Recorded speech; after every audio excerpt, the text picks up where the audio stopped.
Hello दोस्तों, video शुरू करने से पहले मैं आप सभी से बताना चाहता हूं कि स्टैंड अप क्लासेस का एक और नया चैनल बन चुका है जहां पे डेली आपकी एग्जाम सिलेबस से रिलेटेड टॉप लेवल के जीके और करंट अफेयर्स के ऑब्जेक्टिव क्वेश्चंस प्रोवाइड कराए जा रहे हैं ताकि जो आपकी एग्जाम की तैयारी है वो और बेहतर से बेहतर हो सके। सो प्लीज़ इसी वीडियो के डिस्क्रिप्शन में लिंक है, जाकर के नए चैनल को सब्सक्राइब कर लीजिए और साथ में वहाँ पर जितनी भी वीडियोज़ दी गई हैं सभी वीडियोज़ को देख लीजिए, क्योंकि सभी वीडियोज़ आपके एग्जाम के लिए बेहद और बेहद महत्वपूर्ण है। और जैसा प्यार और सपोर्ट आपने स्टैंड अप क्लासेस को दिया है, ठीक वैसा ही प्यार और सपोर्ट आप इस चैनल को भी जरूर दीजिएगा सब्सक्राइब करके। इस चैनल का नाम है ऑनलाइन स्टडी हब।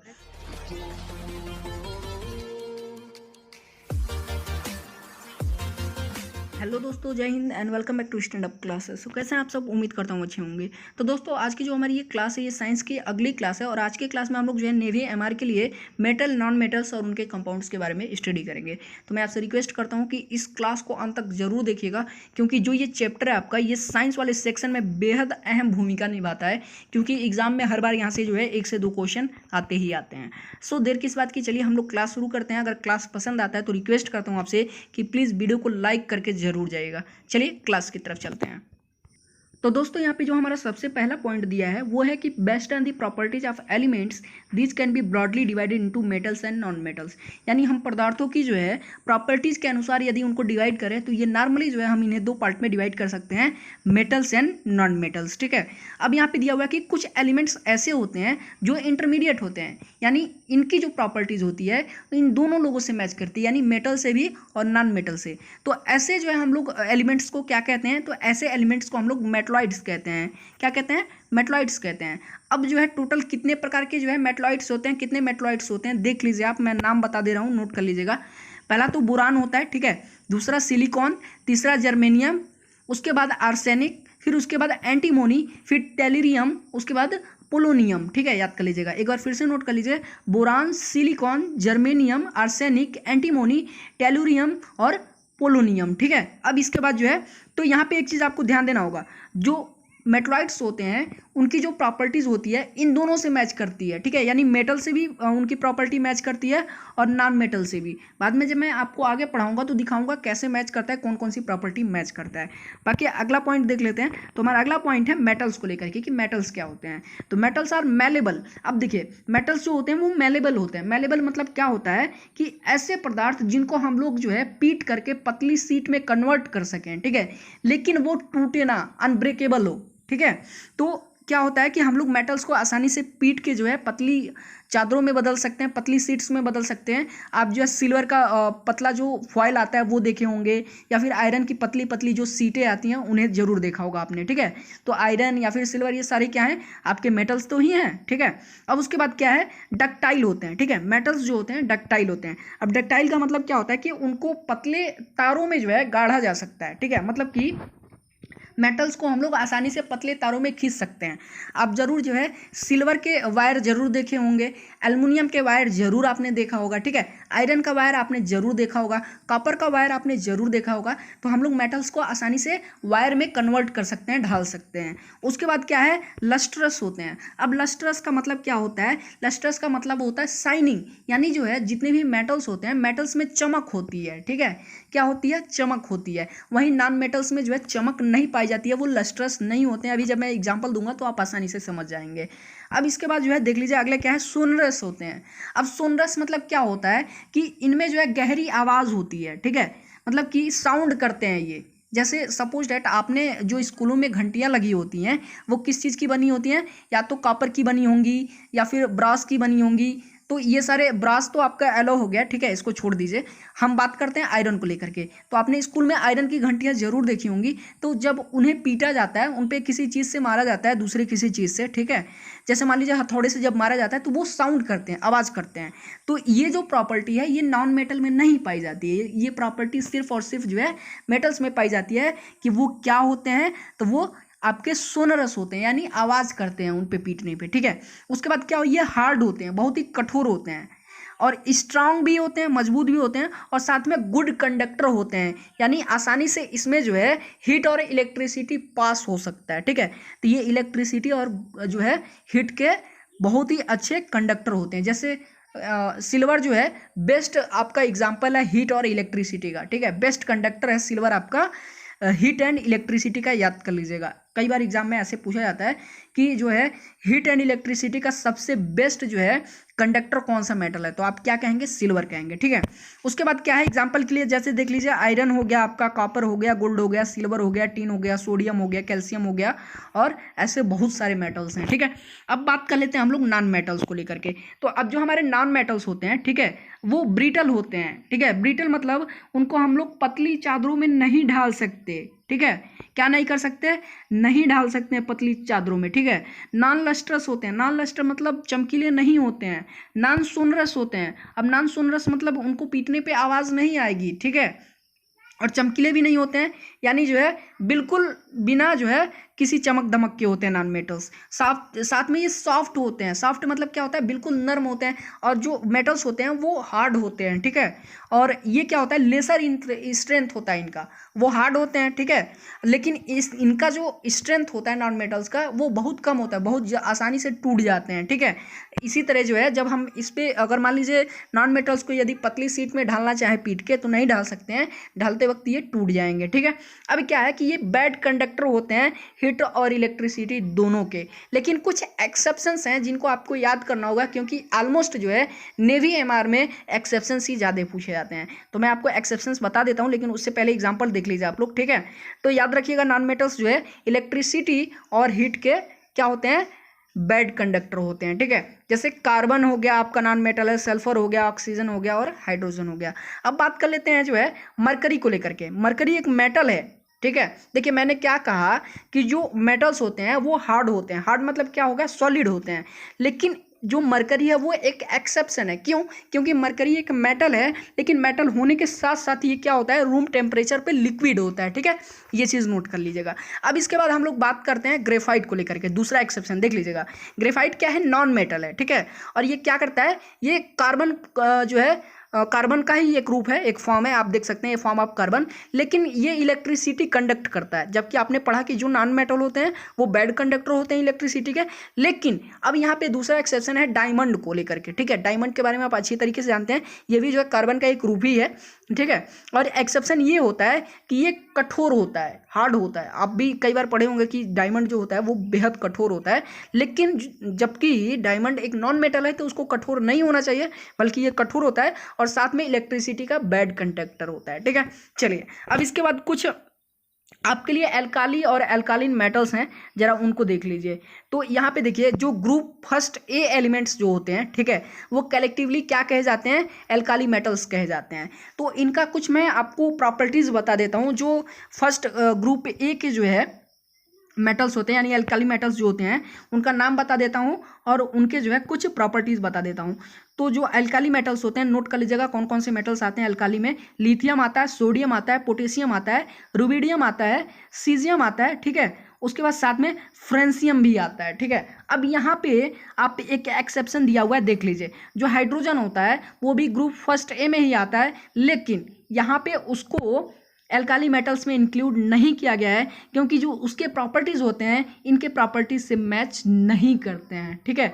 बल्कि जो फर्स्ट एक अदर जितने भी मेटल्स हैं, ठीक है, सबके प्रॉपर्टीज एक दूसरे से मैच करते हैं, बल्कि हाइड्रोजन की प्रॉपर्टी इन मेटल से मैच नहीं करती है। इसलिए जो है हाइड्रोजन को फर्स्ट ए ग्रुप से यानी अल्काली मेटल से बाहर रखा जाता है, ठीक है।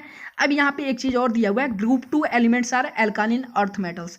अब जो ग्रुप 2A के जो एलिमेंट्स होते हैं वो अल्कालिन अर्थ मेटल्स होते हैं। तो अब अल्कालिन अर्थ मेटल्स कौन कौन से हैं, ठीक है, मैं आपको बता देता हूँ। लेकिन उससे पहले अल्काली मेटल्स के कुछ प्रॉपर्टीज़ मैंने आपको बताने के लिए कहा था, तो प्रॉपर्टीज़ आप लोग सबसे पहले जान लीजिए कि क्या होते हैं। सबसे पहले तो जो आपके अल्काली मेटल्स होते हैं, यानी जो मेटल्स होते हैं जो अल्काली ग्रुप को बिलोंग करते हैं, वो बेहद रिएक्टिव होते हैं। क्या होते हैं, नेचर से बेहद रिएक्टिव होते हैं, साथ में इलेक्ट्रोपॉजिटिव भी होते हैं, ठीक है। और मोनोवैलेंट मेटल्स इन्हें कहा जाता है। और मोनोवैलेंट मेटल्स होने के कारण ये क्या करते हैं, बहुत तेजी से यानी स्ट्रांगली अल्कालिन हाइड्रोक्साइड्स फॉर्म करते हैं, ठीक है। याद कर लीजिएगा।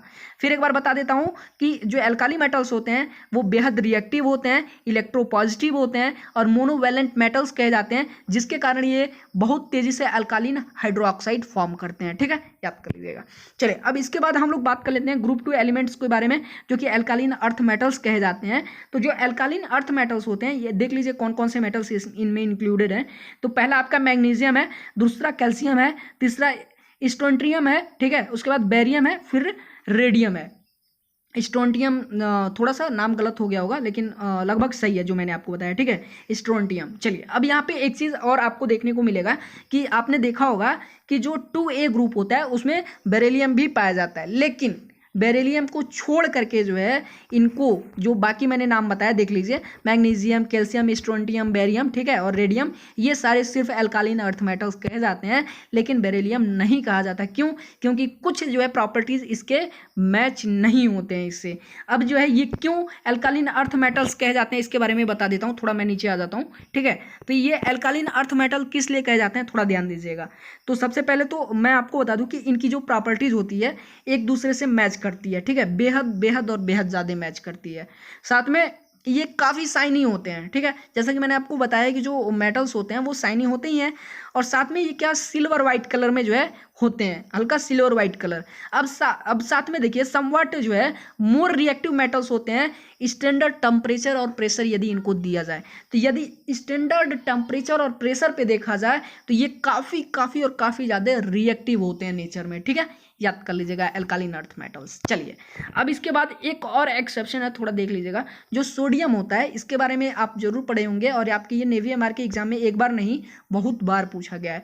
जो सोडियम होता है वो नेचर से बहुत ही हाईली रिएक्टिव होता है। ठीक है, तो नेचर में जब हाईली रिएक्टिव होता है तो हाईली रिएक्टिव मेटल होने के कारण इसको हम लोग केरोसिन ऑयल में रखते हैं। ठीक है, क्यों? क्योंकि ये जब ऑक्सीजन के जो है संपर्क में आता है, जैसे ही ऑक्सीजन के संपर्क में आता है तुरंत इसमें आग पकड़ लेता है। ठीक है, तो ये बहुत ही हाईली रिएक्टिव होता है, जिसके कारण इसको केरोसिन ऑयल में रखा जाता है, यानी मिट्टी के तेल में रखा जाता है। ठीक है, चलिए अब इसके बाद जो है कुछ यूजेस हैं इंपॉर्टेंट मेटल्स के। ठीक है, तो मेटल्स के कुछ यूजेस हैं, फिर आपको कुछ यूजेस नॉन मेटल्स के भी बता देंगे। जैसे सबसे पहला यूज है आपका आयरन का। ठीक है, यहाँ पे लास्ट में मैं आपको एक एलो का पढ़ाऊंगा जो कि आपके इस क्लास का सबसे इंपॉर्टेंट टॉपिक होगा, तो उसको मैं कल के टॉपिक में कल के क्लास में कवर करूंगा, तो उसको तो आप बिल्कुल मिस मत कीजिएगा क्योंकि वहाँ से हर बार क्वेश्चन आते हैं। तो यहाँ पे देख लीजिए कुछ इंपॉर्टेंट मेटल्स जो है उनके यूजेस देख लीजिए। सबसे पहला दिया हुआ है iron is used in construction, rail, road और टूल्स के लिए। तो आयरन का प्रयोग हम लोग जो है रेलवे या फिर रोड या फिर टूल्स वगैरह के जो है कंस्ट्रक्शंस में यूज करते हैं। कॉपर जो होता है वो इलेक्ट्रिकल इक्विपमेंट्स बनाने में काम आता है, जैसे वायर हो गया या फिर यूटेंसिल्स हो गया। यूटेंसिल्स मतलब बर्तन वगैरह हो गए। ठीक है, अब यहाँ पे एल्युमिनियम है। एल्युमिनियम जो है is use to make utensils, यानी बर्तन बनाए जाते हैं, गाड़ियों के अलग अलग पार्ट्स बनाए जाते हैं व्हीकल्स के। फिर गोल्ड होता है, सिल्वर होता है, प्लेटिनियम होता है, ये सारी चीज़ें ज्वेलरी बनाने में काम आती है। और साथ में जो मरकरी होता है उसका यूज थर्मोमीटर में होता है। ठीक है, चलिए अब इसके बाद जो है टंगस्टन देख लीजिए। Tungsten is used in making filament of electric bulb. तो आपको भी पता होगा जो इलेक्ट्रिक बल्ब होता है उसका जो फिलामेंट होता है वो किसका बना होता है? टंगस्टन का बना होता है। ठीक है, तो टंगस्टन का यूज होता है बल्ब के फिलामेंट बनाने का। उसके बाद क्या है, zinc is use to galvanize iron to protect it from rusting. अब देखिए जिंक का जो प्रयोग होता है वो आयरन को रस्टिंग से बचाने के लिए उस पर क्या होता है कि कोट चढ़ाया जाता है जिंक का। आपने बहुत अच्छी तरीके से पढ़ा होगा। ठीक है, उसका नाम नहीं याद आ रहा है मुझे, उसको क्या कहते हैं। ठीक है, नहीं तो अभी मैं यहाँ पे तुरंत आपको बता देता, याद आएगा जैसे ही मैं आपको कमेंट बॉक्स में भी बताऊंगा। तो जिंक की कोटिंग की जाती है आयरन के ऊपर ताकि वो ऑक्सीजन और जो है ऑक्सीजन के संपर्क में आकर के या फिर पानी के संपर्क में आकर के जो है, देखिए रस्टिंग कब होता है आयरन पे, जब वो किसी मॉइस्चर पे जाता है। ठीक है, जब नमी मिलती है आयरन पे तभी जाकर के आयरन पे रस्टिंग होती है। ठीक है, तो उसी रस्टिंग से बचाने के लिए जो है जिंक का कोटिंग किया जाता है आयरन के ऊपर। उसके बाद एक छोटा सा नोट है, देख लीजिए क्या है। सिल्वर, गोल्ड एंड प्लेटिनियम जो होते हैं do not react with air. जो सिल्वर होते हैं, गोल्ड होते हैं और प्लेटिनियम होते हैं, ये हवा के साथ में रिएक्शन नहीं करते हैं, इवन अगर स्ट्रॉन्ग हीटिंग इन्हें कितना भी गर्म कर दिया जाए। However silver turns black if H2S is present. लेकिन यदि जो है उसी ऑक्सीजन में यदि H2S प्रेजेंट कर दिया जाए, ठीक है, फैला दिया जाए, तो सिल्वर क्या होता है, तुरंत ब्लैक हो जाता है वहाँ पे। ठीक है, तो it is due to the formation of black coloured silver sulphide. अब इसके कारण ऐसा क्यों होता है, जो हाइड्रोजन सल्फाइड होता है, ठीक है, जब संपर्क में आता है सिल्वर के संपर्क में तो तुरंत क्या बनता है, सिल्वर सल्फाइड बन जाता है, और सिल्वर सल्फाइड बनने के कारण क्या होता है, वो तुरंत ब्लैक हो जाता है। हेंस इट्स गॉट कोरड ड्यू टू हाइड्रोजन सल्फाइड। तो इसके कारण जो है जब सिल्वर आता है संपर्क में हाइड्रोजन सल्फाइड के तो ये कॉरोड हो जाता है, यानी तुरंत ब्लैक हो जाता है, उस पर ब्लैक परतें जो है पड़ जाती हैं सिल्वर पे, ठीक है, नोट कर लीजिएगा। अब यहाँ पे कुछ यूजेज हैं, ठीक है, इंपॉर्टेंट यूजेज हैं नॉन मेटल्स के। पहला आर्गन जो होता है उनको जो है आर्गन गैस, आपने सुना होगा, आर्गन गैस को जो है लाइट बल्ब्स में जो है भरा जाता है। उसके बाद नियॉन जो होता है वो क्या होता है, सिंगलिंग और डिस्प्लेइंग लाइट्स वगैरह के लिए जो है सिग्नलिंग के लिए जो है यूज किया जाता है, और लाइट्स वगैरह डिस्प्ले के लिए यूज किया जाता है। उसके बाद हीलियम जो है वो नोबल गैस है और इनर्ट गैस में भी आता है, ठीक है, आप कह सकते हैं, तो नोबल गैस या इनर्ट गैस एक ही चीज़ है। उसके बाद is use to in breathing equipment बनाया जाता है, जैसे डाइवर्स हो गया, और जो वेदर बैलून्स होते हैं वो बनाया जाता है, हीलियम गैस उनका जो है यूज किया जाता है बैलून्स वगैरह में। उसके बाद क्या है, क्लोरीन जो होता है वो ब्लीचिंग एजेंट का काम करता है पानी को प्यूरिफाई करने में, ठीक है। उसके बाद आयोडीन का जो है आपको पता ही है एंटीसेप्टिक के रूप में यूज किया जाता है आयोडीन का। फिर जो रेड फास्फोरस होता है उनका जो है यूज हम लोग मैच स्टिक्स पे करते हैं, ठीक है, यानी माचिस की तिलियों पे किया जाता है। उसके बाद नाइट्रोजन जो है उसका फूड पैकेजिंग वगैरह में या फिर फर्टिलाइजर्स वगैरह में नाइट्रोजन का बेहद जो है भूमिका होता है। साथ में जो नाइट्रस ऑक्साइड होते हैं यानी N2 जो होता है वो क्या कहा जाता है, लाफिंग गैस भी कहा जाता है, ठीक है, यही N2 ही होता है जिसे हम लोग लाफिंग गैस कहते हैं, ठीक है, नाइट्रस ऑक्साइड। उसके बाद हम लोग जो है यहाँ पे एक छोटा सा नोट है उसे देख लेते हैं, क्या दिया हुआ है, iodine has the largest atomic diameter. याद कर लीजिएगा, आयोडीन का जो डायमीटर होता है, ठीक है, वो सबसे लार्जेस्ट एटॉमिक डायमीटर होता है उसका, ठीक है, जिसे हम लोग रेडी भी बोलते हैं, एमंग हैलोजन्स के बीच में, सिर्फ किसके बीच में, हैलोजन्स, एफ हो गया, Cl हो गया, देखिए FCl ब्रोमीन और आयरन जो भी है आपका, ठीक है। चलिए उसके बाद क्या है, एलोज।